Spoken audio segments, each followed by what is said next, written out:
বিসমিল্লাহির রহমানির রহিম। প্রিয় বাংলাদেশ, আমার সামনে উপস্থিত ভবিষ্যৎ বাংলাদেশ, বাংলাদেশের ভবিষ্যৎ প্রিয় তরুণ প্রজন্ম, আপনারাই আগামীর বাংলাদেশ, আপনারাই বাংলাদেশের সম্ভাবনাময় আজকের এই লাখো তরুণ মুখ। আপনারাই বদলে দিতে পারেন আগামীর বাংলাদেশ। এই তারুণ্যই ফ্যাসিবাদ মুক্ত বাংলাদেশে প্রতিষ্ঠা করবে নিজেদের অধিকার। প্রবীণের প্রজ্ঞা, পরামর্শ আর তারুণ্যের শক্তিতেই ইনশাল্লাহ নির্মিত হবে ৭১ থেকে ২৪ পর্যন্ত লাখো শহীদের আকাঙ্ক্ষার সেই প্রত্যাশিত বাংলাদেশ।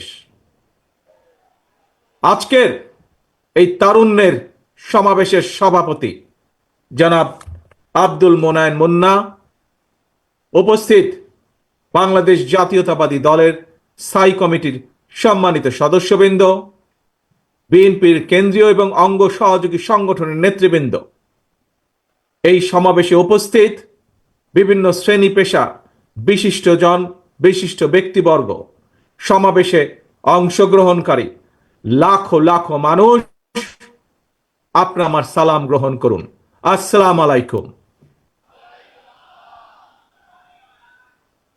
প্রিয় ভাই বোনেরা, নারী কিংবা পুরুষ, তরুণ জনগোষ্ঠী দেশের উন্নয়ন এবং অর্থনীতির প্রাণ শক্তি।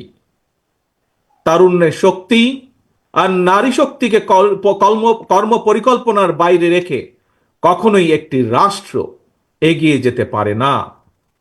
এবং তাই তরুণ জনগোষ্ঠীকে প্রাধান্য দিয়ে তরুণ জনগোষ্ঠীর আশা আকাঙ্ক্ষাকে ধারণ করে বিএনপি আগামী দিনের সকল কর্ম পরিকল্পনা গ্রহণ করছে, কাজ করছে, প্রস্তুতি নিচ্ছে।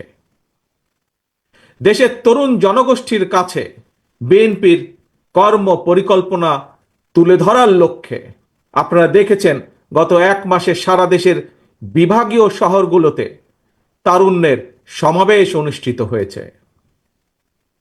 একই সাথে যেদিন সমাবেশ অনুষ্ঠিত হয়েছে তার আগের দিন ভিন্ন মত এবং ভিন্ন শ্রেণী পেশার তারুণ্যের প্রতিনিধিদের নিয়ে অনুষ্ঠিত হয়েছে সেমিনার।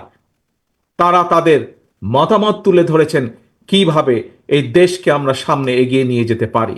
আজ তারই অংশ হিসাবে ঢাকা বিভাগের তারুণ্যের সমাবেশ অনুষ্ঠিত হচ্ছে। উপস্থিত সমাবেশ গ্লোবালাইজেশনের এই সময় মানুষের আকাঙ্ক্ষা এখন আর স্বপ্ন দেখার মধ্যে সীমাবদ্ধ নয়। এখন সকলের সামনে সম্ভাবনার সকল দ্বার উন্মুক্ত। এই সম্ভাবনার বাস্তবায়ন ঘটিয়ে বাংলাদেশকে সমৃদ্ধি এবং সাফল্যের দিকে এগিয়ে নিয়ে যেতেই হবে আমাদেরকে। আর কথামালার রাজনীতি নয়, বিএনপির আগামী দিনের রাজনীতি নিরাপদ কর্ম পরিবেশ এবং নতুন কর্মসংস্থান সৃষ্টির রাজনীতি। আর কথামালার রাজনীতি নয়, এখন বাস্তবায়ন আর দৃষ্টান্ত স্থাপনের রাজনীতি। তরুণ প্রজন্মের প্রিয় ভাই বোনেরা, সুজলা সুফলা আমাদের এই প্রিয় মাতৃভূমি বাংলাদেশ অত্যন্ত জনবহুল। তবে আমরা যদি ডেমোগ্রাফিক ডিভিডেন্ড বিবেচনায় নেই, তাহলে আমরা দেখতে পাব দেশের এই বহুল জনসংখ্যাকে যদি জনসম্পদে রূপান্তর করতে পারি, তাহলে এই জনসংখ্যাই হতে পারে দেশের উন্নয়নের সবচেয়ে বড় নিয়ামক। এবং তাই দেশের কর্মক্ষম জনসংখ্যাকে জনসম্পদে রূপান্তর করতে আমরা অগ্রাধিকার নির্ধারণ করেছি কয়েকটি।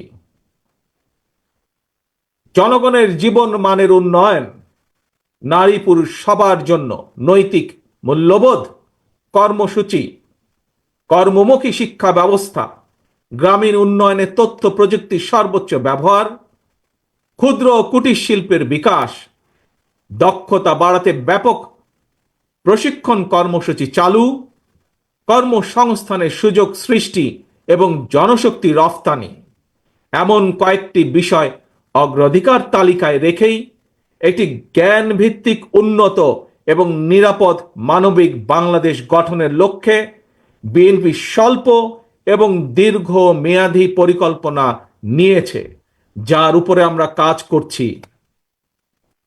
প্রিয় ভাই বোনেরা, বাংলাদেশে প্রায় 4 কোটির মতন পরিবার রয়েছে।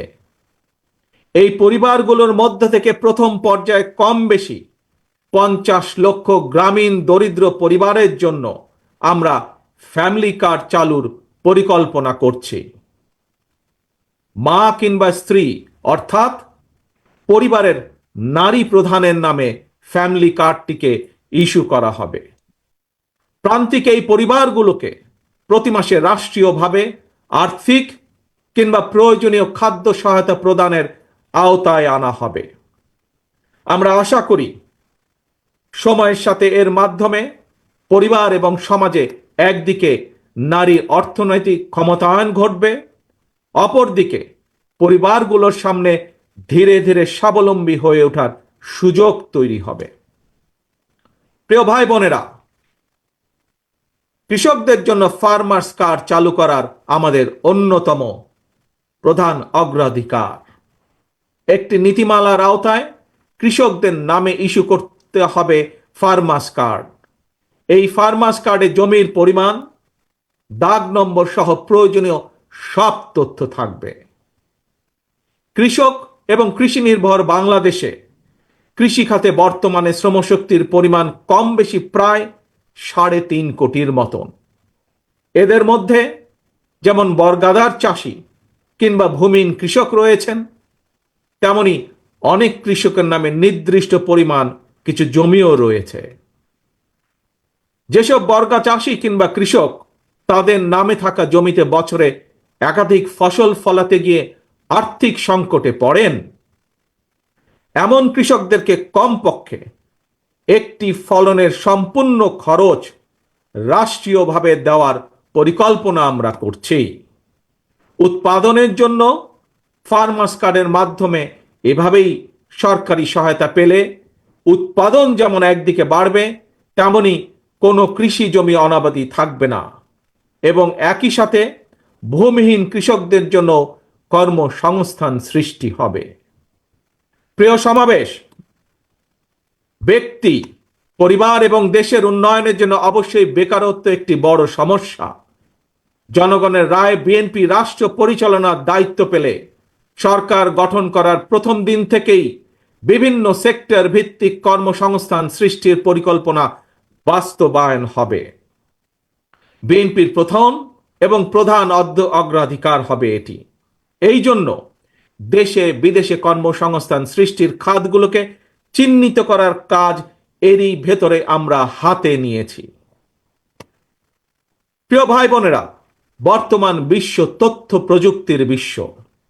এই সময় বিশ্ব বাজারের সঙ্গে দক্ষতা এবং যোগ্যতার প্রতিযোগিতায় টিকে থাকতে হলে অবশ্যই তথ্য প্রযুক্তি এবং কারিগরি শিক্ষায় দক্ষতা অর্জনের কোনোই বিকল্প নেই এবং সে কারণে আমরা একটি নির্দিষ্ট বয়স থেকে তরুণ প্রজন্মকে নৈতিক এবং কর্মমুখী শিক্ষায় প্রশিক্ষিত করে গড়ে তুলতে চাই।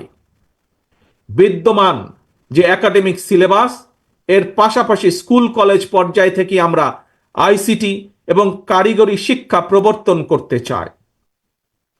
একই সাথে আমরা বর্তমানে মনে করি যে বর্তমানে স্পোর্টস এখন আর শুধু শারীরিক ব্যায়াম কিংবা বিনোদনের বিষয় নয়। সুতরাং এই স্পোর্টসকে একটি পেশা হিসাবে প্রতিষ্ঠিত করার লক্ষ্যে ক্রীড়াকে আমরা শিক্ষা ক্যারিকুলামের অন্তর্ভুক্ত করতে চাই। প্রিয় উপস্থিতি, বর্তমান বিশ্বে সাফল্যের প্রতিযোগিতায় যদি টিকে থাকতে হয় তাহলে বহুমুখী প্রতিভার বিকাশ ঘটাতে হবে। শিক্ষার্থীদেরকে একদিকে ভাষা শেখা যেরকম জরুরি, বর্তমানে আমরা স্কুল কলেজে সাধারণত বাংলা ইংরেজি শেখার সুযোগ পাই, তবে এর পাশাপাশি আমরা যদি আরও কিছু ভাষা যেমন আরবি, ম্যান্ডারিন, জার্মান, ফ্রেঞ্চ সহ এ ধরনের বহুল প্রচলিত একটি তৃতীয় ভাষা এবং যদি সম্ভব হয় তাহলে চতুর্থ ভাষা হিসেবে আরেকটি ভাষা শিখাতে পারি, তাহলে আমি ব্যক্তিগতভাবে বিশ্বাস করি বাংলাদেশের ভবিষ্যৎ সন্তানদের জন্য বিশ্ব বাজার উন্মুক্ত হয়ে পড়বে। একই সাথে প্রিয় উপস্থিতি, আগ্রহী যুবশক্তিকে যুব সম্পদে পরিণত করার জন্য সরকারি উদ্যোগে বিদেশি ভাষার উপরে 3 মাস থেকে 1 বছরের কোর্স আমরা চালু করতে চাই। দেশে যাতে বহু ভাষা শেখা যায় এজন্য আমরা বহু ভাষা শিক্ষক নিয়োগ করতে চাই, যার মাধ্যমে আমরা বেকার সমস্যারও অথবা কর্মসংস্থানেরও ব্যবস্থা করতে পারব। এর বাইরে সরকারি ব্যবস্থাপনায় আমরা plumbing, electrician, mechanics, dental hygienist কিংবা মেডিকেল টেকনিশিয়ানের মতন স্বল্পমেয়াদী ট্রেনিং কোর্সও করেও দক্ষ জনশক্তি গড়ে তোলার পরিকল্পনাগুলো হাতে নিয়েছি, যা এরই মধ্যে আমরা কাজগুলোকে এগিয়ে নিয়ে যাচ্ছি ধীরে ধীরে। তরুণ প্রজন্মের প্রিয় ভাই বোনেরা, আপনারা সবাই বিশ্বব্যাপী অনলাইন কেনাকাটা সম্পর্কে জানেন। অনলাইন ভিত্তিক জায়ান্ট প্রতিষ্ঠান আমাজন, ইবে কিংবা আলিবাবার মতন বিশ্ববিখ্যাত ই কমার্স প্ল্যাটফর্মের জন্য হাজারো পণ্যের চাহিদা রয়েছে। এইসব প্ল্যাটফর্মের সঙ্গে সংশ্লিষ্ট অনেকের সঙ্গে আমি ব্যক্তিগতভাবে কথা বলেছি। বিশ্ববিখ্যাত এই সকল ই কমার্স প্ল্যাটফর্মের চাহিদা অনুযায়ী আমাদের বাংলাদেশে অনেক পণ্য তৈরির সুযোগ রয়েছে। আমাজনের মতন বৈশ্বিক অনলাইন প্ল্যাটফর্মকে সামনে রেখে আমরা আমাদের দেশে ক্ষুদ্র এবং মাঝারি শিল্পের উৎপাদন বাড়ানোর সুযোগ গ্রহণ করতে পারি, সুযোগ আমরা তৈরি করতে পারি, সুযোগ আমরা নিতে পারি। বিশ্ববিখ্যাত ই কমার্স প্রতিষ্ঠানের চাহিদা মিটিয়ে কিভাবে বিশ্ববাজারে প্রবেশ করা যায় এর জন্য এরই মধ্যে যারা এক্সপার্ট আছেন তাদের সাথে আমরা আমাদের টিম নিয়ে কাজ শুরু করেছি এরই ভিতরে।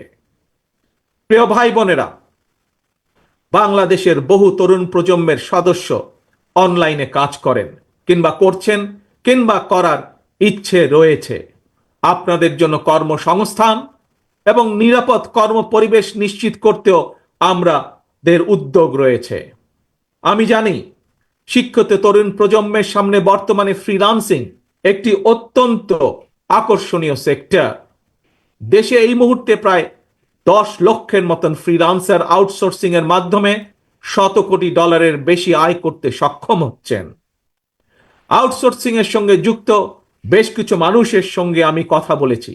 তারা জানিয়েছেন লেনদেনের জন্য বাংলাদেশে পেপাল, ওয়াইজ বা স্ট্রাইপের মতন আন্তর্জাতিক গেটওয়ে প্রতিষ্ঠান ব্যবহারের সুযোগ না থাকায় তাদের অর্জিত যে অর্থ সেটি দেশে আনা কষ্টকর হয়ে পড়ে। আমি মনে করি সবার আগে এই ধরনের যে সমস্যা সেই সমস্যার সমাধান করা উচিত।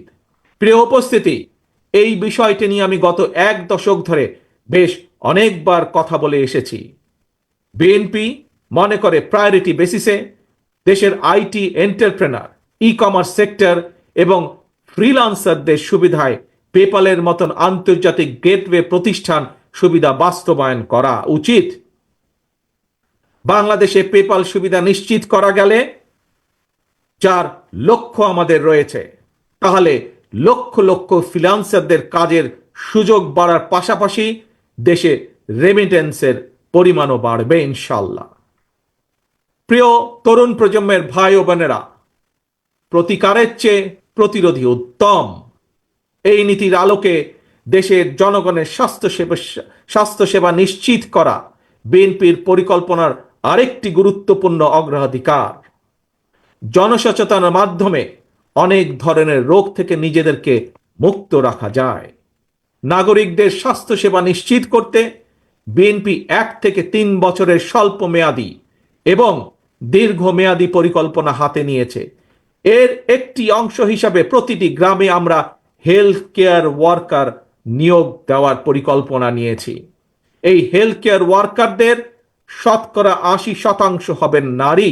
অর্থাৎ সারা বাংলাদেশে যদি আমরা 1 লক্ষ হেলথ কেয়ার নিয়োগ করি তাহলে তার মধ্যে ৮০ থেকে ৮৫,০০০ নিয়োগ পাবেন এদেশের নারীরা, যার মাধ্যমে আমরা একটি বিশাল অংশের কর্মসংস্থানের ব্যবস্থা করতে পারব।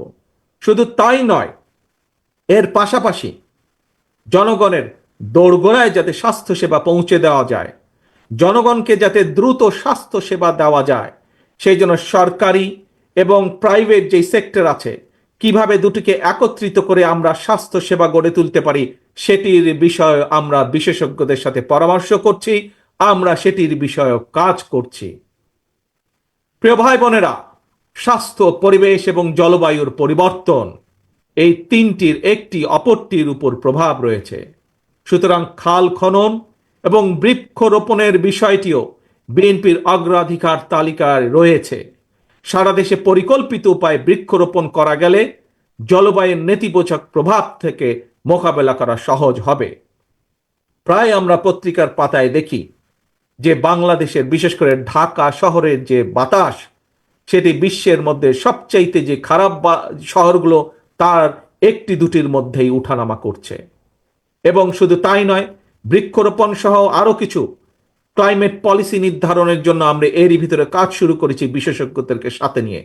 আমাদের লক্ষ্য থাকবে একটি নির্বাচিত সরকারের মেয়াদ যখন 5 বছর, 5 বছরের পরে 5 বছরের ভেতরে 25 থেকে প্রায় 30 কোটি বৃক্ষ রোপণ করা, এবং একই সাথে লক্ষ্য থাকবে সামগ্রিকভাবে দেশের যে তাপমাত্রা সেটি 2 থেকে চেষ্টা করা 3 ডিগ্রি পর্যন্ত কমিয়ে নিয়ে আসা। প্রিয় ভাই বোনেরা, গণতন্ত্র পুনঃপ্রবর্তন করে স্বাধীনতার ঘোষক রাষ্ট্রপতি জিয়াউর রহমান এই দেশে উন্নয়ন উৎপাদনের রাজনীতি চালু করেছিলেন। Mother of democracy Begum Khaleda Zia দেশে নারী শিক্ষার প্রসার ঘটিয়েছিলেন। দেশ এবং জনগণের উন্নয়নে বিশেষ করে তরুণ জনগোষ্ঠীকে প্রাধান্য দিয়ে সেজন্য বিএনপিও আগামী দিনের পরিকল্পনা গ্রহণ করছে। তরুণ প্রজন্মের প্রিয় ভাই বোনেরা, জনগণই বিএনপির সকল রাজনৈতিক ক্ষমতার উৎস। তাই আমরা সরকারে না থাকলেও একটি দায়িত্বশীল গণতান্ত্রিক রাজনৈতিক দল হিসাবে তরুণ প্রজন্মের সামনে দেশ এবং জনগণের উন্নয়নে বিএনপির নেওয়া যে বিস্তারিত কর্ম পরিকল্পনা, তার কয়েকটি অগ্রাধিকার কর্মসূচি আজ সংক্ষেপে আপনাদের সামনে আমি তুলে ধরলাম।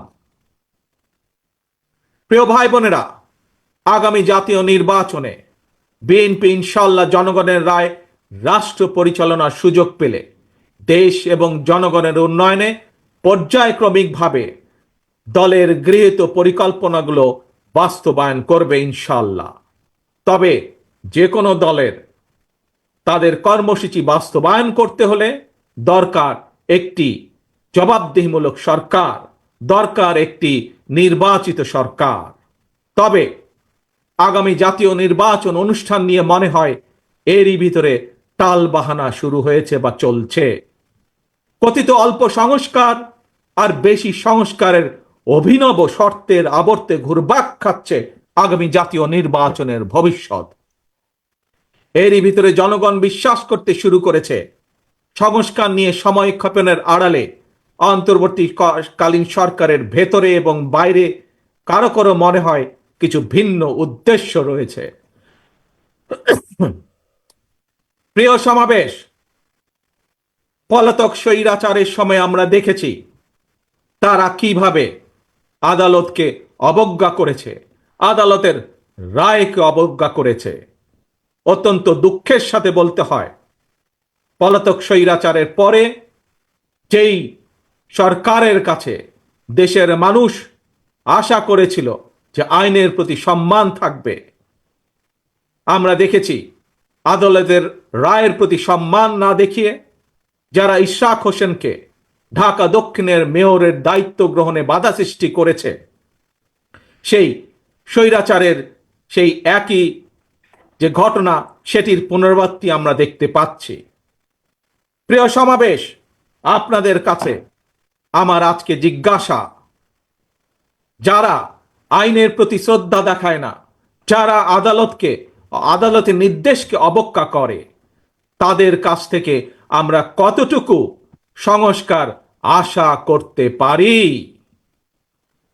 প্রিয় সমাবেশ, আমি প্রায় একটি কথা বলি, পুঁথিগত সংস্কারের চেয়ে ব্যক্তি মানসিকতার সংস্কার অনেক বেশি জরুরি।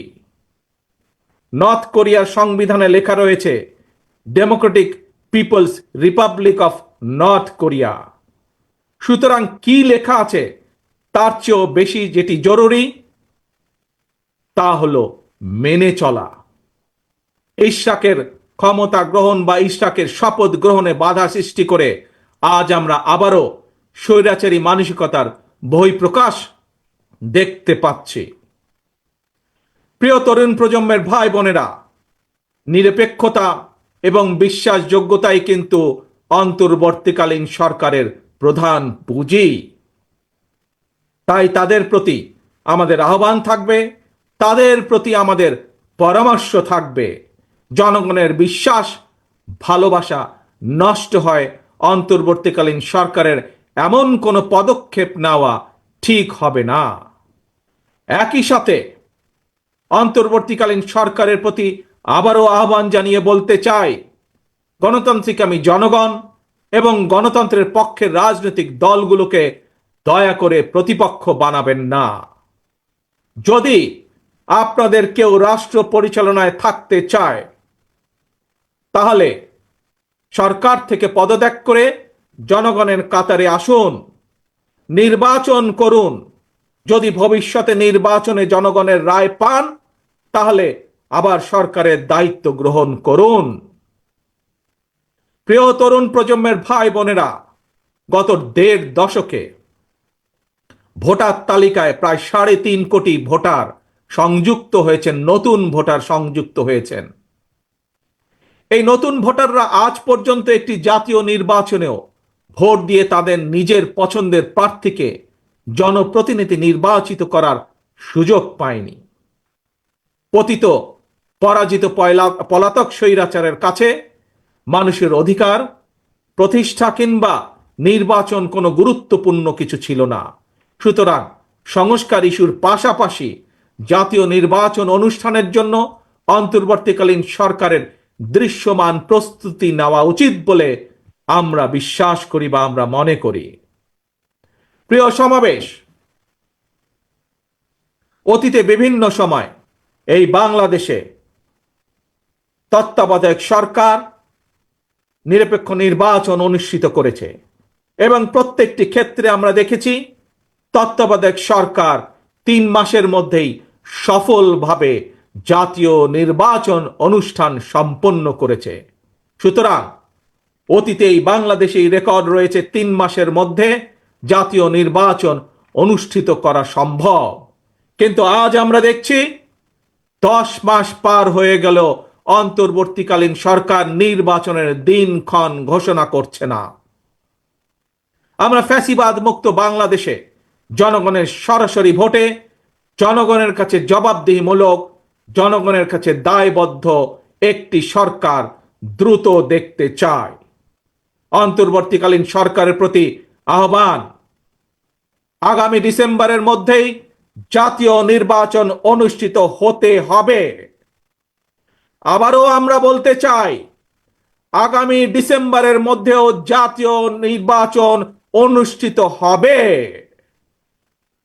নতুন প্রজন্মের প্রিয় ভাই বোনেরা, আজকের এই সমাবেশ, প্রিয় দেশবাসী, আগামী ডিসেম্বরের মধ্যে আপনারা জাতীয় নির্বাচন অনুষ্ঠান যাতে অনুষ্ঠিত হয় তার প্রস্তুতি নিতে শুরু করুন।